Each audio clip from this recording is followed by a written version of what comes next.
دہلی کے ایک مشہور عالم دین مولانا حسین حضرت خواجہ بندہ نواز سے مرید ہوئے۔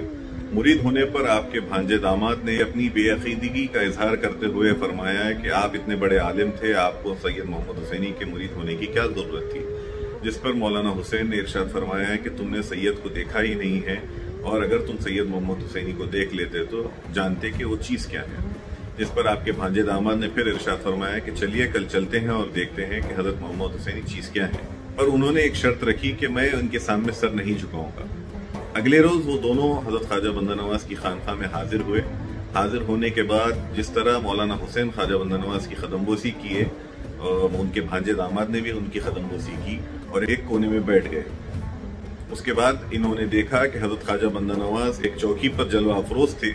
اور ان کے ہاتھوں میں ایک چمڑے کا پنکھا تھا، گرما کا موسم تھا، اور خواجہ صاحب نے ایک خوبصورت عمامہ باندھا ہوا تھا جس کی کوریں یعنی کونے سرخ رنگ کی یعنی لال رنگ کی تھی، بڑا ہی خوبصورت عمامہ تھا۔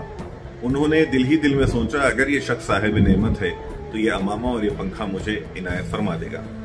جس پر حضرت خواجہ بندہ نواز نے فوراً ارشاد فرمایا کہ مولانا سنو،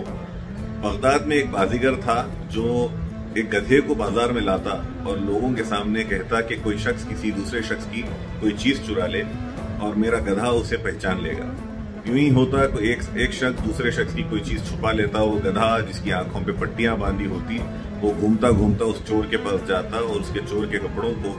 اپنے دانتوں سے پکڑ کے کھینچتا اور چور کی شناخت کرتا۔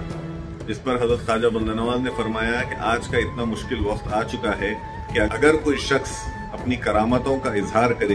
تو اس گدھے کے برابر ہو جائے، اور اگر کوئی شخص اپنی کرامتوں کا اظہار نہ کرے تو لوگ اسے بے نعمت سمجھتے ہیں۔ یہ کہتے ہوئے حضرت خواجہ بندہ نواز نے اپنا عمامہ اور وہ چمڑے کا پنکھا مولانا حسین کے بھانجے داماد کے ہاتھ میں دیا اور کہا کہ مولانا یہ لو اور اسے لے جاؤ۔ یہ دیکھنا ہی تھا کہ مولانا حسین کے بھانجے داماد فوراً خواجہ بندہ نواز کی قدموں میں گرے اور مرید کرنے کی التجا کی، جس کے بعد حضرت خواجہ صاحب نے انہیں مرید فرمایا۔